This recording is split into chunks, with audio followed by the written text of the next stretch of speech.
But for the Bulgarian split squat, we want to first make sure that we set up correctly. With this Bosu ball, we are going to place it against the wall if it's really wobbly and slip, because I'm going to be kind of pushing down and back. And if my Bosu ball is moving, I'm going to most likely lose my balance and fall. So we don't want that to happen. So putting it against the wall. Then from there, you're going to take one dumbbell for right now, and you're going to go ahead and widen your stance. My feet are right in line with my hips, touching the Bosu ball. From there, that's our stance, and we just want to take a big step forward, like 2 feet, with the leg that will be in the front. And I'm choosing my left leg to start first. Boom, just right here. Then my back foot is going to be placed right, this is the center. It's going to be a little more in the front. So just a hair in the front, but I'm still at the center. Boom. Now when I'm here, I'm going to go ahead and make sure it's nice to look in the mirror. My hips are facing forward. So my hip bones here, I'm not pointing them in this direction. I'm pointing them both in this direction. Now, to help with our positioning with that, if I were to be facing in front of you, my legs, it has its own lane. I do not want my legs to be on a balance beam. So one lane, that's really hard. There's no point. You're just making it way more challenging for yourself. This goes for a regular lunge, any kind of split lunge stance we are in. So remember that. So again, we're setting it back up. Each leg has its own train track. Hips are facing forward for the most activation possible. We're going to be putting a little weight into the back leg. Most of the weight's going to be in the front leg. Now, when I'm going to come down into the lunge, we're going to go ahead and place my dumbbell into my hand from the leg that's in front, so it's opposite. And when we come down, we're going to go down for 3 seconds. 1, 2, 3, and we're going to hold for 2, but I'm going to hold here for just a second longer. Our weight's going to be in our front heel, so I'm not lifting my heel up. I'm pushing it down to engage that glute on that same side. Now, I'm pushing down into my back foot, into the Bosu ball, and down and back into it so that it can engage my quad. So I'm engaging my quad in the back.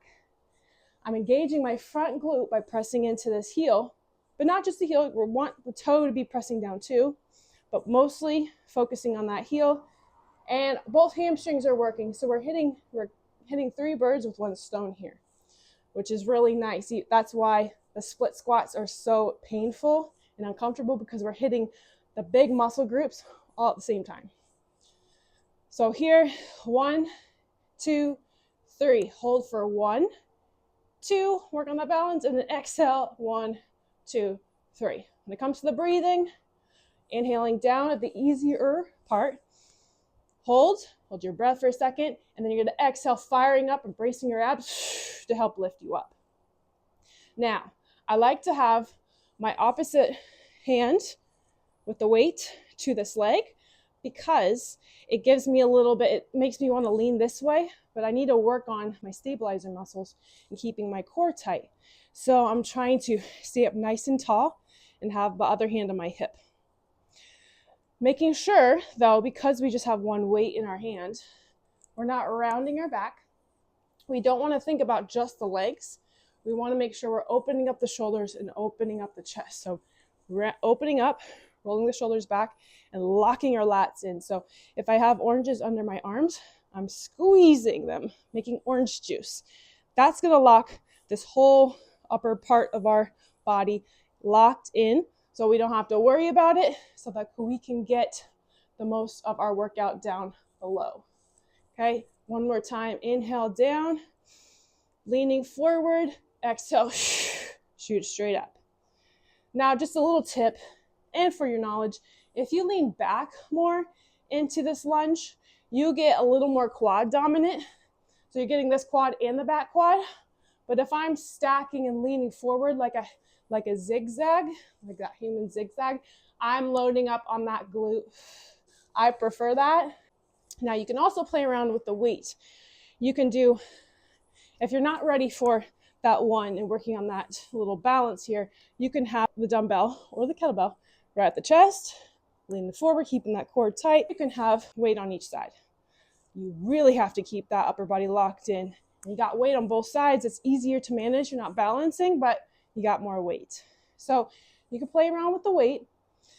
And you can also play around with the height of your back foot. So with your back foot, if you have a chair, you can put your foot up higher on that chair. And I want you to point that foot. I don't want you to have it flexed. Let's just say all of this is nice, but we need to kind of start from ground zero. Maybe that we're kind of injured, our knees or ankles are kind of talking to us. That's completely fine. We can just put our foot back. Same plane level with that front foot. Still same motion and movement. So go and play around with those different movements and positions and have fun with it.